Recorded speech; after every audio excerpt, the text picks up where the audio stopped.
keuntunannya, yaitu yang pertama konsep komunitas biotik, yang kedua intrakomunitas dan konsep dominan, yang ketiga analisa komunitas. Yang pertama konsep komunitas biotik, yaitu kumpulan beberapa populasi yang hidup pada daerah atau habitat yang sama dengan dan menjadi suatu kesatuan yang terorganisir, memiliki sifat, tambahan, dan fungsi melalui transformasi metabolik atau dalam satuan ekosistem. Istilah komunitas dipakai secara luas, dari beberapa biota yang hidup di batang kayu sampai yang hidup di hutan dan lautan. Komunitas utama atau mayor adalah komunitas yang hadir dalam jumlah besar dan mereka relatif tidak bergantung pada masukan atau hasil dari komunitas lain di sekitarnya. Komunitas minor adalah komunitas yang bergantung pada masukan atau hasil dari komunitas lain di sekitarnya.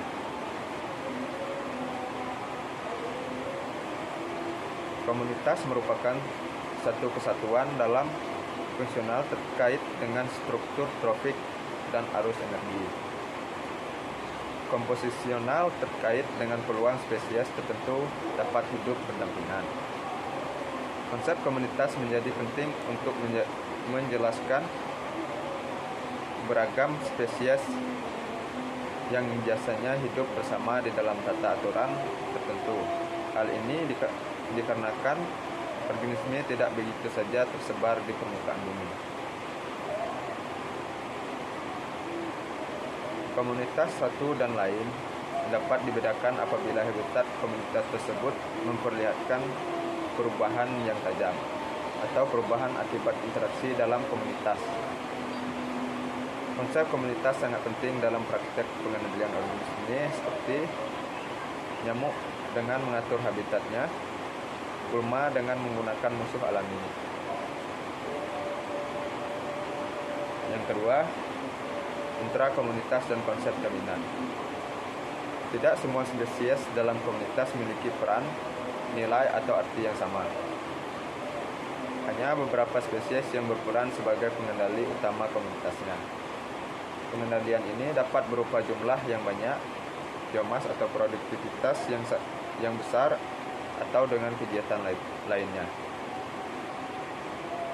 Klasifikasi intrakomunitas berupaya menilai pentingnya suatu spesies dalam komunitas berdasarkan tingkat makanan atau trofik fungsional,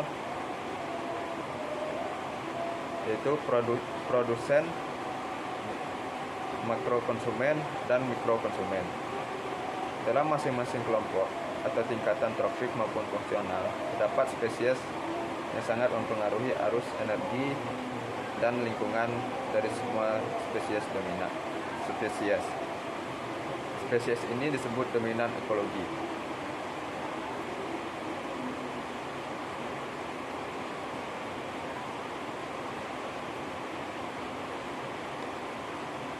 Yang ketiga, analisis komunitas. Komunitas dapat diklasifikasi menurut yang pertama, habitat fisiknya. Yang kedua, bentuk atau sifat struktur utamanya. Yang ketiga, sifat atau tanda fungsional. Tidak ada peraturan yang pasti dalam mengklasifikasikan komunitas, tetapi klasifikasi berdasarkan fungsional akan memberikan gambaran lebih baik untuk membandingkan semua komunitas dalam habitat yang sangat berlainan.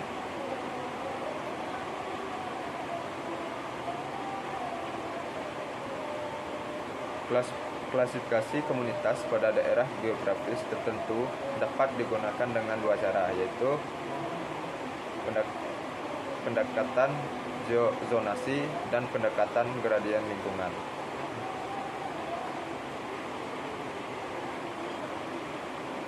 Ordinasi. Selanjutnya, kontinum atau gradien lingkungan yang dihuni oleh spesies yang tertata. Cara yang paling baik untuk menyebut suatu komunitas adalah berdasarkan beberapa sifat yang jelas. Mantap baik hidup maupun mati sebagai nama komunitas. Seperti komunitas geram, pelagik, dan pantai pasir. Pada komunitas binatang, memberi nama akan bermasalah karena komunitas binatang jarang yang dominan dalam waktu lama.